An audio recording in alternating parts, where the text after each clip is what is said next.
Hello, so I'm Raul. I'm here with Judo black belt and Judo national champion Manny Reyes. So we're here at Westside Training Center in West Los Angeles, and we're going to be talking about the fight last night between Rose Namajunas and Jessica Andrade for the UFC championship. There's a lot of controversy today whether or not Jessica spiked Rose Namajunas head first into the mat with the slam. We're going to kind of go over it because this is a classic catch wrestling technique. No matter how Rose landed, it'd be totally fine in catch wrestling. So we might as well kind of go over it because we have no problem with what happened. So let's go and show this, right? It happens. Yeah, because this is what you would want to see happening in a catch wrestling match. So here, my opponent puts me into the double wrist lock here. It's really tight, and I don't want to go wherever he wants to take me, so I got to block this, right? So you see my hand is kind of around his inner thigh here, so why don't I put my other hand around the inner thigh, right? So from here, if I lock and then kind of pull him to myself, I can easily lift him, right? And then dump him down, okay? So that's basically what happened. Rose landed. It looked like a little bit more temporal, and so that's also something that an impact that would knock you out.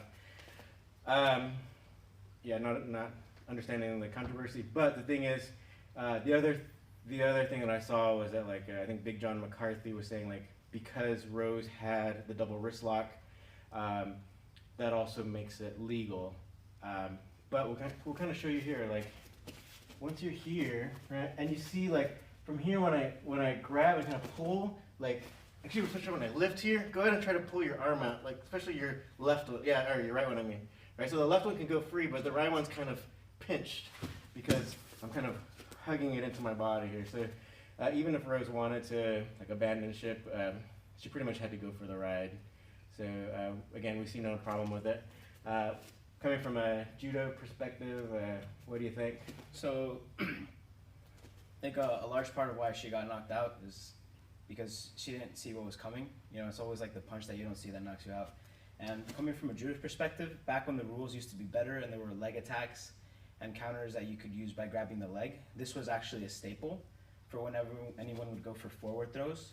For example, a seonage or a haragoshi. What your opponent would do is as soon as they saw you turn, they just reach in between your legs and do the lift.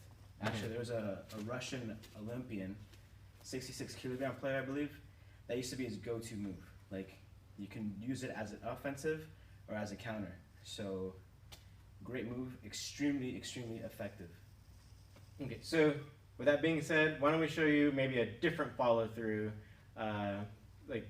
Basically you got to just kind of, once you get the double wrist lock, you got to move, right? So maybe we'll show you one thing, and we'll step back a little bit so you guys can see. So say if you got him here, instead of staying standing, one thing you can do that actually Billy Robinson showed often was this. So let's get this to the ground quick. I want to just drop down to one knee and then throw him over. Okay? So, and one other thing would be you kick over so you're already on top. But at least if you can get the person down as fast as possible, then that's what you want. Okay, so maybe we'll show that one more time. And we'll make sure we stay in frame here. Maybe we'll do it back here. Okay, so real quick. Okay, so instead of staying standing or maybe trying to turn around, trying to throw them over or whatever, if you got this here and you're facing away from them,